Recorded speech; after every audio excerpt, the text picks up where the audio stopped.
She leaned toward me during the toast, her expression unreadable. No smile, no hint of panic, just a calm whisper. "We need to go. Now." I blinked in confusion. "Why?" I asked, eyes searching hers. But she wasn't looking at me. Her gaze was fixed on the stage, where my brother Ethan stood proudly holding his new bride's hand. A smug grin stretched across his face like he'd just conquered the world. "I'll explain in the car," she murmured. And that was it. Without another word, we slipped out of the venue. Before the cake was even cut, before the first dance, before the group photos where I was supposed to stand beside family. The silence in the car was suffocating. It wrapped around us like smoke, dense and unmoving. 10 miles down the road, Lena finally spoke. "You didn't notice it, did you?" I glanced at her, frowning. "Notice what?" She exhaled slowly. "Everything about that wedding was too perfect. Unnaturally perfect. The kind of flawless that doesn't happen by accident." She started breaking it down. The way the roses matched the bridesmaids' dresses. The way the guests' attire blended seamlessly into the venue's color palette.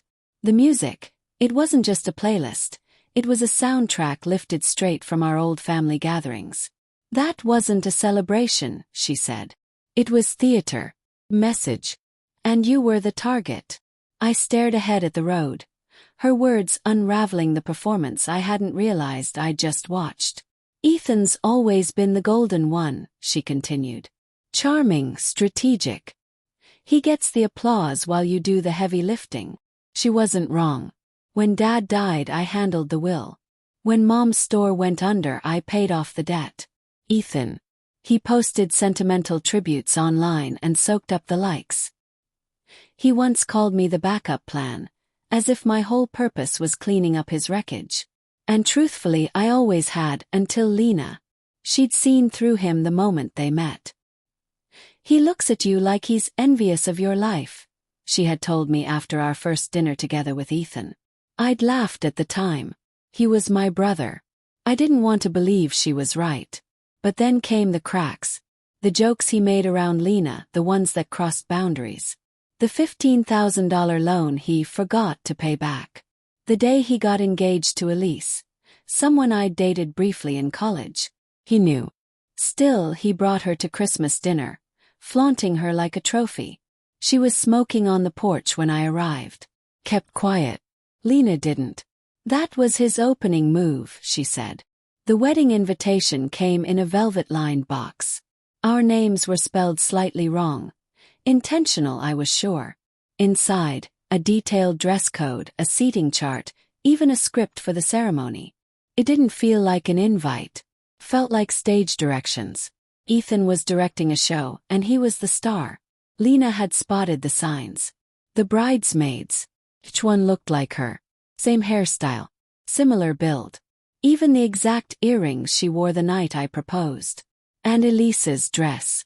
Practically a replica of the gown Lena had saved on Pinterest but never purchased. Coincidence?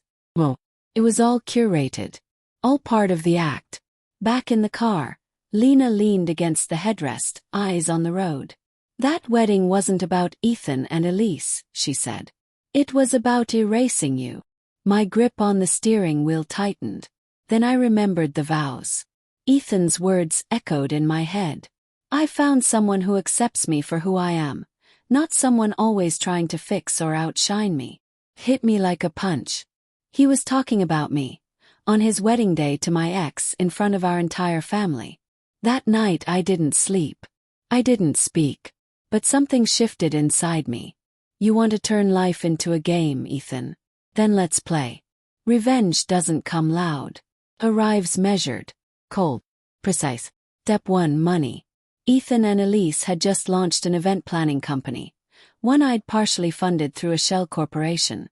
I quietly pulled my investment, triggering a clause in their financing contract. Their main investor bailed within days. By the end of the week, they'd lost over half their capital. Ethan pointed fingers. He blamed Elise. Their arguments spilled onto social media. I made sure they did. Step 2, truth. That $15,000. I had the receipts. The messages. The emails where he promised repayment. I packaged them up and handed them to a popular blogger known for exposing influencer fraud. I included a list of other loans Ethan had taken from mutual acquaintances.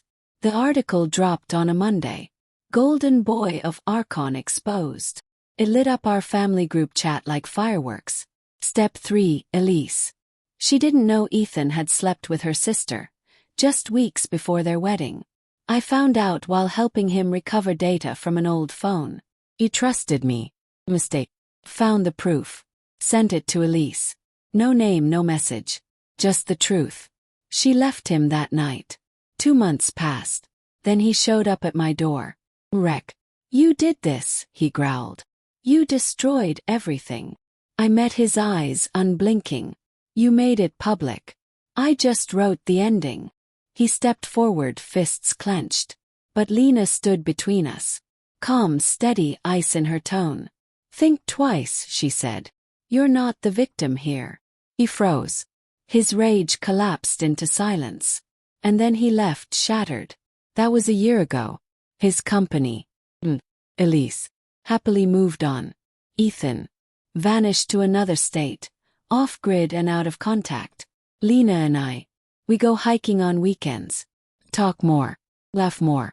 And sometimes in the quiet, my mind drifts back to that wedding. The curated perfection. The performative vows. The illusion of celebration. And that soft voice in my ear. We need to go. Now. Best decision I ever made.